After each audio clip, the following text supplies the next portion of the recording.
한 8, 90% 환자의 경우는 아주 빠른 형태로 만족할 만한 반응을 보게 되는데요.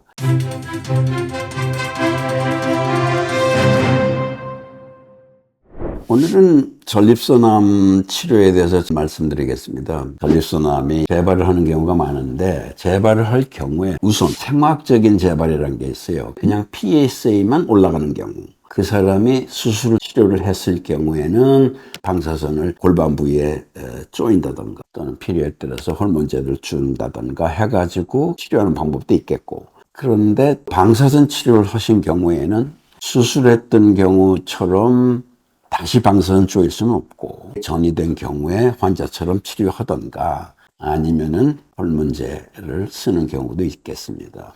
그 다음에는 전이성 재발의 경우죠. 대부분의 이제 전립선암 경우는 다른 어떤 장기보다도 뼈에 전이가 일찍 되는데, 뼈에 전이가 되거나 또는 다른 어떤 장기에 전이가 됐을 때는 호르몬 치료가 제1의 치료 방법이 되겠습니다. 전립선암 자체가 남성 호르몬과 관련성이 깊은 암이기 때문에 남성 호르몬을 차단하면 반응이 아주 좋습니다. 한 8, 90% 환자의 경우는 아주 빠른 형태로 만족할 만한 반응을 보게 되는데요. 그 다음에 CRPC, 즉 거세 저항성 전립선암, 보통 이제 호르몬 저항성 전립선암이라고도 하고, 호르몬 저항성 전립선암이 생길 경우에는 계속 호르몬 치료제, 남성 호르몬 차단제를 쓰면서 자이티가 같은 안드로겐 차단제를 쓰던가 또는 안드로겐 수용체를 타겟하는 약들, 엑스탄디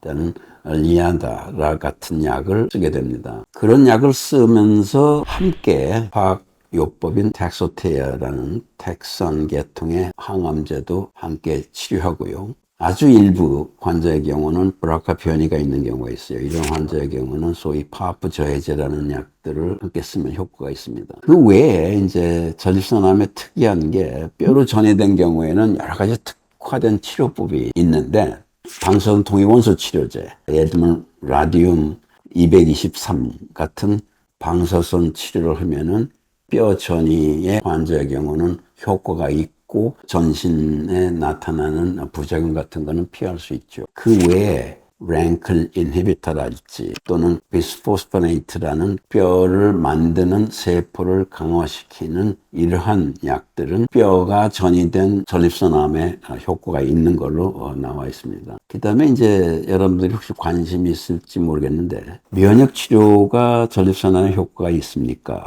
많이 다른 암 중에 쓰이고 있는 면역 관문 억제제, 펜브롤로저맵 이런 약들은 효과가 그렇게 썩 좋지 않고 미미하다고 되어 있고, 오히려 어떤 세포치료제, 초기에 재발한 전립선암의 경우는 세포치료제가 상당히 앞으로 유망할 그러한 암 중이기도 하지 않는가. 근데 이제 치료 중에 부작용은 어떻게 해결할 것이냐. 전립선암 치료는 호르몬 차단제를 쭉 사용하기 때문에 가장 큰 문제점의 하나가 남성 호르몬 결핍으로 인해서 생기는 골다공증, 또 근육이 악화된다든가 갱년기 증상, 이러한 부작용들이 계속 나타납니다. 이거를 관리하기 위하여 항암 치료를 해가면서 함께 보조치료, 보완치료를 동시에 같이 하는 게 중요한데, NK셀이라든가 이뮨셀 T세포 같은 치료제를 병행해서 치료하면 좋을 것 같습니다. 아마 내년쯤부터 우리도 NK셀 치료제가 상당히 활성화될 것 같은데, 우리 한국에서 아직 확정된 치료법은 아니지만은 저 개인적으로는 환자분들이 원하시면은 NK셀 치료나 T세포 치료를 아주 초기에 표준 치료와 함께 병행했으면 어떨까 하는 생각도 갖고 있습니다. 이건 저희 개인적인 의견이고요. 중요한 거는 전립선암 환자분들이 치료를 쭉 받아오실 때 의문이 있을 경우에는 암 전문 의사 여러분들과 함께 토의를 해가면서 치료 방식을 정하는 게 중요하다고 여겨집니다.